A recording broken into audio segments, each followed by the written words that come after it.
Last వీడియోలో temple duty వచ్చిందని చెప్పాను కదా, అందుకని వారాహిస్వామిని దర్శించుకోవడం అని వెళ్తున్నాము. అలా సేవాభావం నుంచి స్టార్ట్ అయ్యి వారాహిస్వామి గుడి దగ్గరకు వచ్చాము. మేము వారాహిస్వామిని దర్శించుకోవాలంటే ముందు అమ్మవారు కోనేరులో స్నానాలు చేయాలి.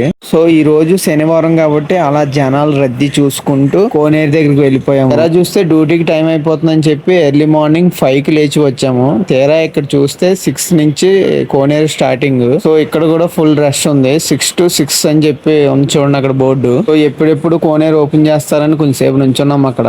అలా కోనేరు ఓపెన్ చేయగానే ఫస్ట్ శనివారం మేము వెళ్ళి కోనేరుని దర్శించుకున్నాము. అలాగే స్వామివారి కోనేరు చాలా పవర్ఫుల్. ఈసారి వచ్చినప్పుడు విజిట్ చేయండి. అలా స్వామివారి కోనేరులో స్వామివారిని తలుచుకుంటూ కొంతసేపు అందులో అలా ఎప్పటికీ నీ కొండకు వస్తామో వెంకటేశ్వర స్వామి అని మనసులో అనుకుంటూ స్వామివారి కోనేరులో మూడు ముక్క పుటకలు వేయాలి. అది ఎందుకు వేయాలనేది నాకు ఇప్పటికే తెలీదు. మా పెద్దోళ్ళు చెప్తే నేను వరకు ఫాలో అవుతూ వచ్చాను. మీకు తెలుసుంటే కామెంట్ చేయండి. ఈ చిన్న క్లిప్ తీసాను.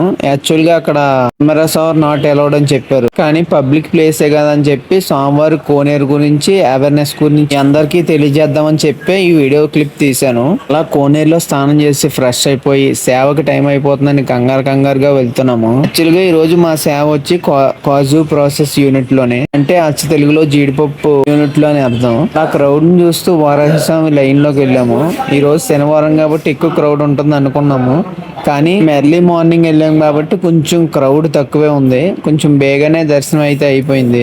దర్శనం అయిపోయిన తర్వాత సేవాభవనం దగ్గరికి వచ్చి అలా దిగాలుగా కూర్చున్నాము. ఇంకా సేవాభవనం దగ్గర చాలా ప్రశాంతంగా ఉంటుంది. ఈసారి వెళ్ళిన చిన్న ప్లేస్ అన్ని విజిట్ చేయండి. అలాగే మన సేవాభవనం బ్యాక్ సైడ్ నాగతీర్థం అమ్మవారి గుడి ఉంటుంది. ఈసారి వెళ్ళినప్పుడు విజిట్ చేయండి.